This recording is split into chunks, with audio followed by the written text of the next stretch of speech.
What's up, everybody? Got another stream lined up for y'all. Y'all, I say.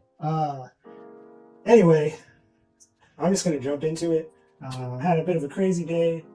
Just gonna paint it out, so to speak. So, gonna pick up where I left off. I had to cut the stream a little early yesterday, so we're going to finish up this section today. At least the part above the seam where the rivets are. More flowers, yes, more flowers. At least for a little bit. And then we're going to jump into, I think, finishing up this section here. So we left off here, this leftmost flower, and it's a pretty simple flower. It is mostly green and an off-white. So it's going to essentially be this flower, but where's my pointing brush? Here we go. Basically this flower, but just that underside. There's no little flop over. So should be relatively quick. I think what I'm going to do is I'm going to do the inside first, that inside color. So to do that, we're going to need a slightly off white. And so what I'm going to do is I am going to mix a green first, a little tiny bit of green. Nah, we're going to need more. So I'm just going to mix a green that's way too yellow. We're going to take a little more blue. And I think that's a good green color. Now we just need to mute it. I think we muted it a bit too much. What else is new? So I think that's much better. You can really see how that kind of transformed from being too red and being too neutral, or even well beyond neutral, into red, and then it went right back to green while we mixed it. So I don't have a paper towel ready, so let me grab one of those. And now we're going to take this color and we are going to add. Actually, you know what? We're not. We're going to start with white and just kind of mix some of this into it and make our off-white. And there it is.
Do you use medium for faster drying? I don't.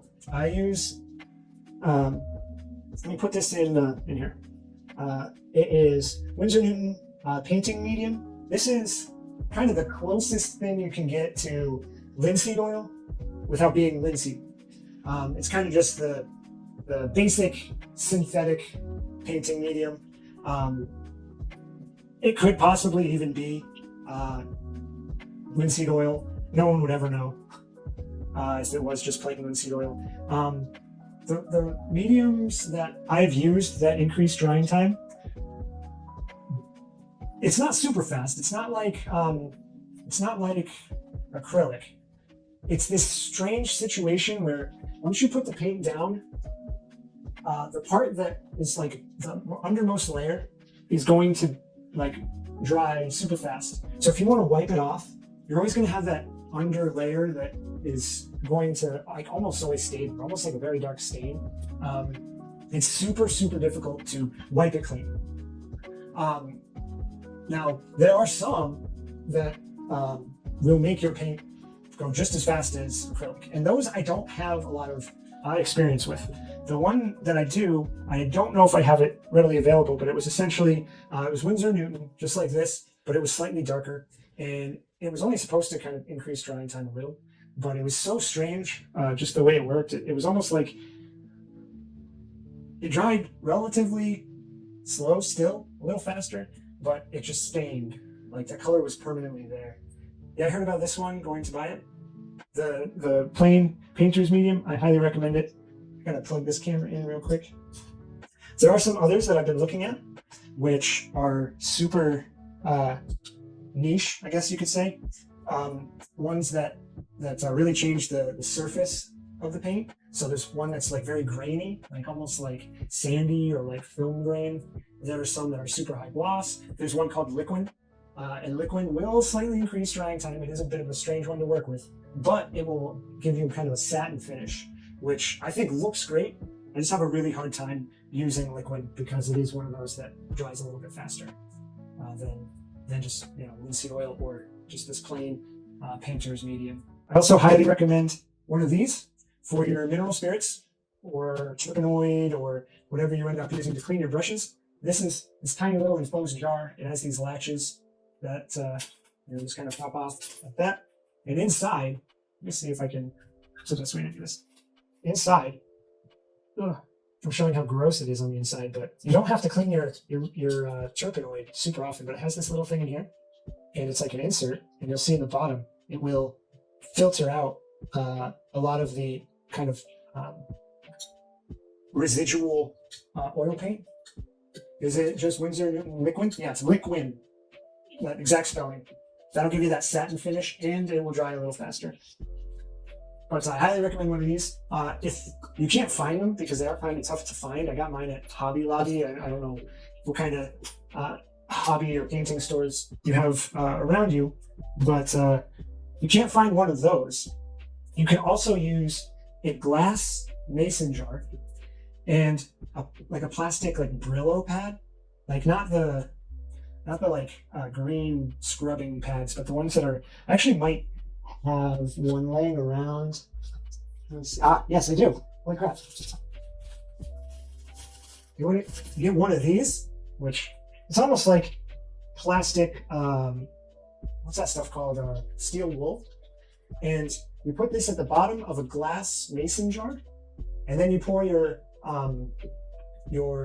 mineral spirits in the jar, and essentially what you end up with is a great scrubbing surface to get the paint out of your brushes, because that can be the hardest part of using oil paint, is getting all the paint out of your brushes, because if you don't get all the paint out of your brushes, they ruin. If you get paint that bounces up right where it meets the metal part of the brush, that's what causes the bristles to kind of slowly do this. When they do that, you end up with this brush here that is just miserable to work with, but it has sentimental value. So I highly recommend one of these. I used one of these in a mason jar for the first probably 6 or 8 years that I painted. the same one. It'll last basically forever. You don't really have to clean your mineral spirits too often, but it's super easy to clean with one of those. It usually stays at the bottom of the mason jar. It's like the perfect size. So, thinking if there are any other recommendations I could give you. If you're not super comfortable with color theory, I recommend a color wheel. This one specifically kind of gives you some options for color schemes, so triads, tetrads, and on this side, it will show you, like, if you add yellow to this color, you'll get this. If you add yellow to this color, you'll get this. And it does that for all of the major primary colors, and also white and black. This is super, super useful. I reference this quite a bit. I keep it right here by my reference material that I have on my iPad, and I'm using it all the time. Not so much for, not so much for this, like what you get if you add those colors, but this side and seeing, kind of what my options are, that really, really helps. Oh, this color wheel is great, especially for getting it out. If you aren't super comfortable with color theory, this is absolutely required. You'll eventually, be super comfortable with it. But like I said, I've been working with color theory for a long time, and I still reference it.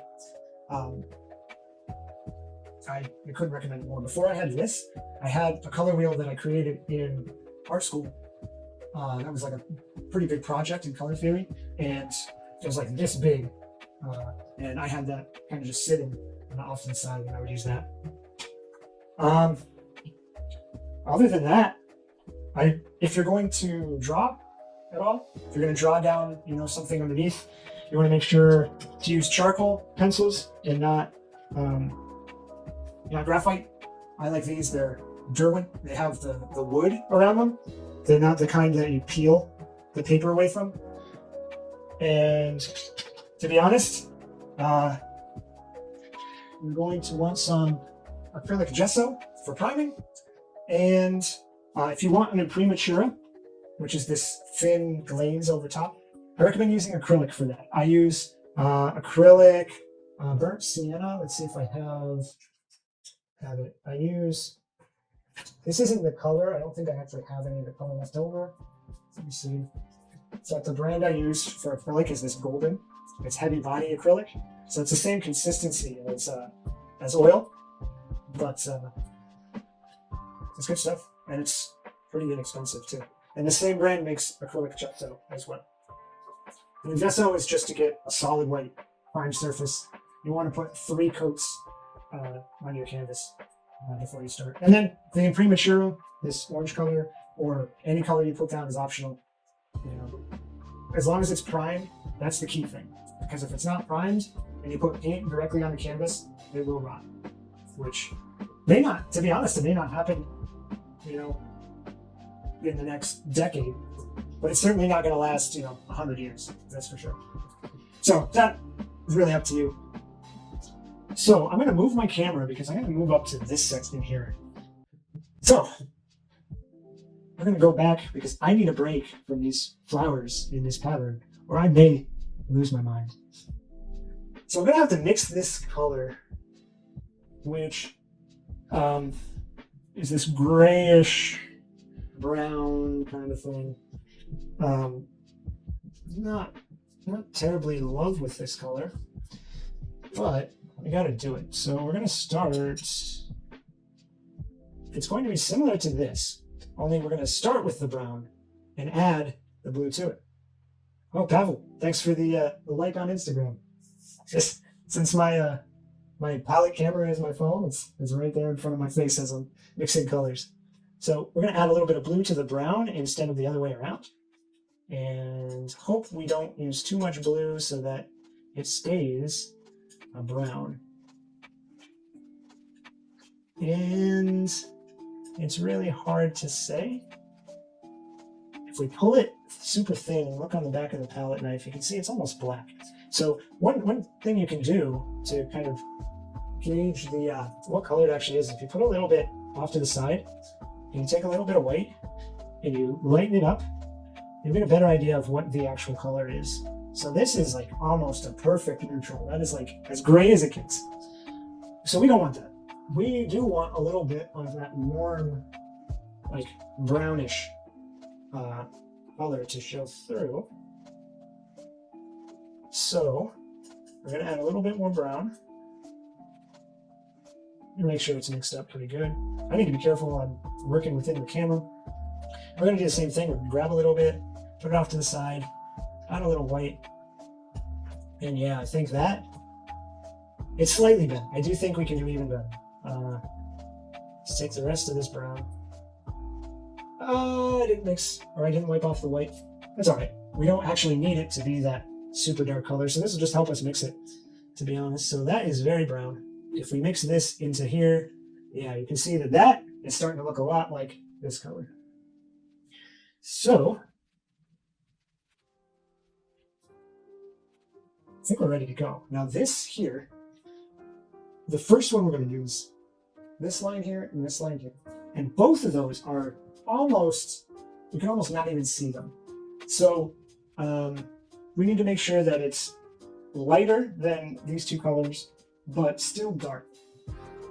So right now I think it's significantly darker than both of those. So I'm going to leave a little bit of this like kind of basic color mixture, but I'm going to add some of this white to it. And if we have to, we can always make it darker or lighter. So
I'm going to shut up because I'm tired, probably dehydrated. So thanks for hanging out.